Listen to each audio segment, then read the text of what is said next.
Today, civil rights attorney and longtime Floridian Ben Crump gave a stern warning to Florida Governor Ron DeSantis, saying he will sue his administration if it continues to block an advanced placement course on African American studies from being taught in the state's high schools. During the announcement, Crump was joined by the 3 high school students who would be the lead plaintiffs in the lawsuit. In his latest war against knowledge, DeSantis has rejected the AP's African American Studies program, saying the course, quote, significantly lacks educational value. But as one of the students observed, plenty of other AP courses remain. Certainly, there are other advanced placement histories, such as AP European History, AP U.S. History, and AP World History, all predominantly generated towards white people. By lacking an AP dedicated to the ones this country was built off the backs of, is further oppressing a group that has done more for this country than the country has done for them. The legal challenge comes as Florida education reaches dystopian levels. Teachers in Manatee County are now forced to remove or cover unvetted books from classrooms and libraries to avoid felony charges. The College Board, which oversees AP classes, told our show that it would release a new framework for the AP course on February 1st, which happens to be the first day of Black History Month. DeSantis has yet to cancel Black History Month because it violates his Stop Woke Act, because it would make white children feel bad, which is illegal in Florida, nor has he banished February itself entirely from our calendar, at least not yet. Joining me now is State Senator Shevrin Jones of Florida and Elijah Edwards, one of the 3 high school students who plans to sue Florida over its rejection of the AP African American Studies course. And thank you both for being here. I do want to name all 3 students who would be in this lawsuit. It is Elijah Edwards, who is here, and thank you for being here. Juliet Heckman, who's a junior, who's taken 4 AP courses. 3 were history related. Victoria McQueen, who's a junior, who's taken 6 AP courses. They are both juniors. Elijah, you're a sophomore. Talk about this class and why you wanted to take it, or why you would want to take it. I want to take the class because, well, first of all, I'm Black. That was the first reason that I want to take the class. And another reason was recently I've been more open to learning about my history and where I came from and the trials and tribulations that has happened with those that came before me. So I want to take the class so I could have a more in-depth teaching, have more intellectual conversations about the fact of the matter.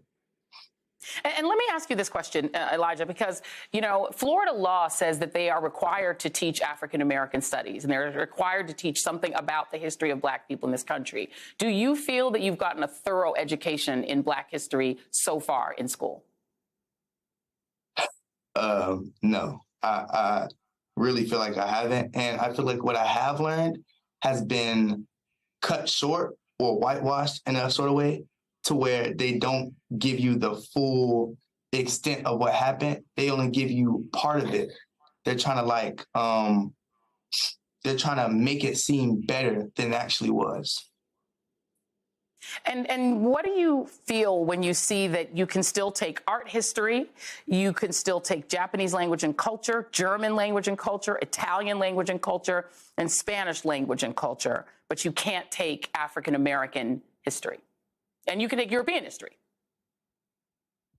Personally, I feel like it's unfair, unjust. I feel like it shows the blatant racism that's displayed by Governor Ron DeSantis and some other people in power. And I just feel like, honestly, I just feel like it's stupid.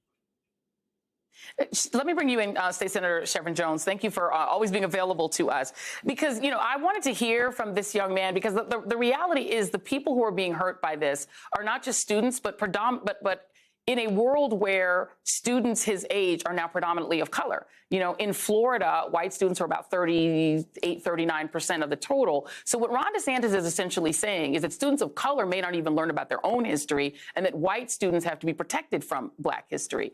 They've been very clear that they want everything cut out of it, the bell hooks pieces, anything that they don't like politically. They don't like the political stance of Angela Davis. Take her out of the course. What do you make of the College Board seeming to kind of cave and saying they're going to come back with a revised curriculum? Well, Joy, it's really unfortunate, but I also want to lift up one fact that you just made mention of, the fact that Elijah and Victoria and Juliet have all come, and they've made it clear that not only did they want to take this course, they were prepared to take this course in the next semester. And I also think it's important for us to point out that 60 schools across the country piloted this program. Teachers were actually the ones who make it clear of what this program will be outlined as. There were 4 different units within the curriculum that, mind you, students had already experienced and students were prepared to go through. And lastly, it should be noted that this is an advanced level course that students may opt out of, and they can opt in, or they can opt out of to be able to receive the college credit. And the fact that the governor, as we know, continues to go down this route, we've had this conversation before, to where they are trying to shield students from the truth about history. Elijah made it clear, we already are not receiving the right Black history or African-American studies that we should be receiving. And that's been since I've been in school. So why are we continuing to go down this route to lie to students and not give them the opportunity to know the truth about our history and what we have contributed to not just the state of Florida, but also to this country? So Ron DeSantis has claimed that this course packs a political agenda. But it seems to me that he's being very open about his political agenda, that he pointed out things like the course talks about abolishing prisons. The course talks about intersectionality. It sounds to me like his political agenda is that students will receive what he thinks of as a conservative education, a conservative, politically conservative education. Do you get that sense? Well, you know, Joy, to be honest with you, they can't backtrack what they said. They said what they said. Maya Angelou says it best. When people do what they do, when they say what they say, believe them the first time. And so we believed them the first time. And they said that African-American studies brought no educational value. And that is what they said. And now they're trying to backtrack and say that they're trying to do away with it because of queer studies. It's because of the abolishing of prisons. They're trying to say all these other things because they're trying to backtrack because of the backlash that's coming out. You've already showed your hand. You already showed us who you are. There's 22 million people in the state of Florida. 22% of those people are African-American. So our Black children, like Elijah, have the potential to continue to learn in a system where they don't see themselves represented in this very system.